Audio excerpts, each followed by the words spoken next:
Student solution class में आप सभी का स्वागत है।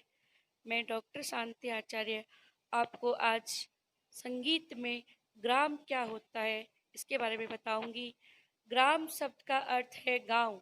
यह एक समूहवादी शब्द है।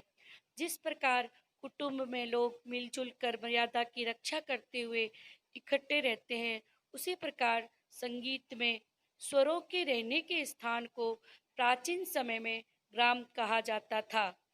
जिस प्रकार अलग अलग गांव में भिन्न भिन्न प्रकार के लोग रहते हैं, उसी प्रकार संगीत में भिन्न भिन्न आवाजों के अंतर पर स्थिर स्थित स्वर रहते हैं।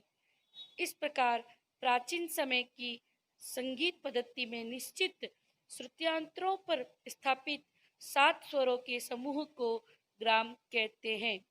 अतः जब तक स्वरों में श्रुतियां व्यवस्थित रूप से होगी, तभी तक ग्राम रहेगा।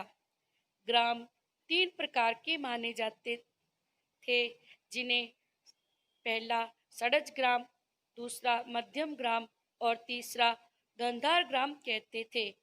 षड्ज ग्राम, जिस ग्राम में सा, रे, ग, म, प, ध, नि ये 7 स्वर चतुष चतुष चतुश्चैव षड्ज मध्यम पंचमा द्वे द्वे निषाद गंधारो तिस्त्री ऋषभ देवतो अर्थात 4 4 श्रुतियां सा म प की, 2 2 श्रुतियां नी ग की और 3 3 श्रुतियां रे ध की। इस नियम के अनुसार 4 7 9 13 17 20 और 22 इन श्रुतियों पर 7 स्वर स्थित रहते हैं।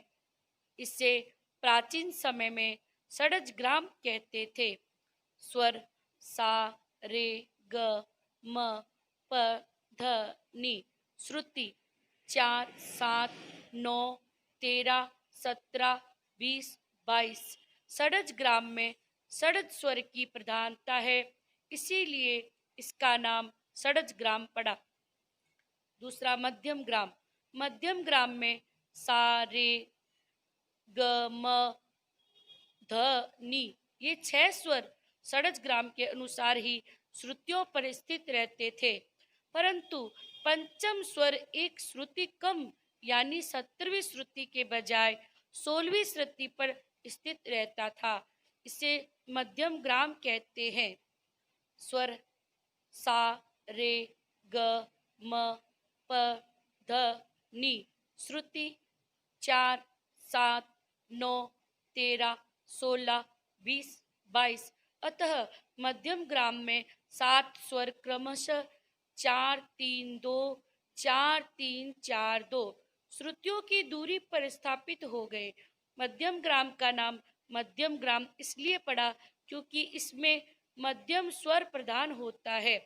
तीसरा गंधार ग्राम। इस ग्राम का संगीत के ग्रंथों में वर्णन नहीं मिलता, परंतु भरत ने भी अपने ग्रंथ में गंधार ग्राम का वर्णन नहीं किया है। बस इतना ही कहा है कि गंधार ग्राम गंधर्व लोगों के साथ स्वर्ग लोक में निवास करता है। गंधार ग्राम का गायन स्वर्ग लोक में ही हुआ करता था।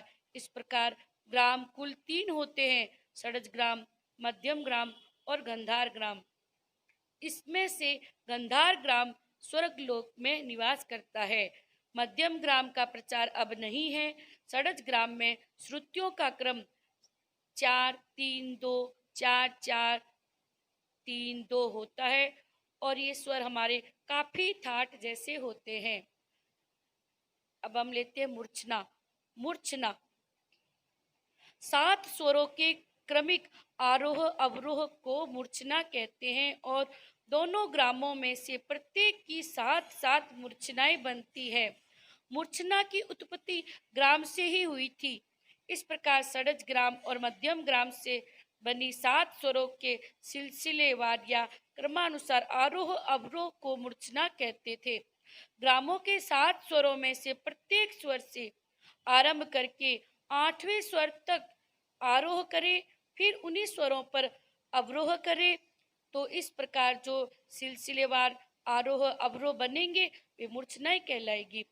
प्रत्येक ग्राम से मूर्छना बनाने का कायदा था कि षड्ज ग्राम की मूर्छना स्वर से आरंभ की जाती थी और फिर शेष 6 मूर्छनाएं मंद्र सप्तक के अन्य स्वर से आरंभ की जाती थी। इस प्रकार मध्यम ग्राम की पहली मूर्छना मध्यम ग्राम से आरंभ की जाती थी। मूर्छना का प्रचार प्राचीन समय में तो अवश्य था, परंतु मध्यकाल में मूर्छना के अर्थ में परिवर्तन हो गया और आधुनिक कालधारा के प्रवेश आ जाने से मूर्छनाओं का अस्तित्व ही नहीं रहा। Thank you. हमारे चैनल को सब्सक्राइब कीजिए, लाइक कीजिए, शेयर कीजिए और आपका शेयर करना, लाइक करना ही हमारी मेहनत का फल है। नमस्कार।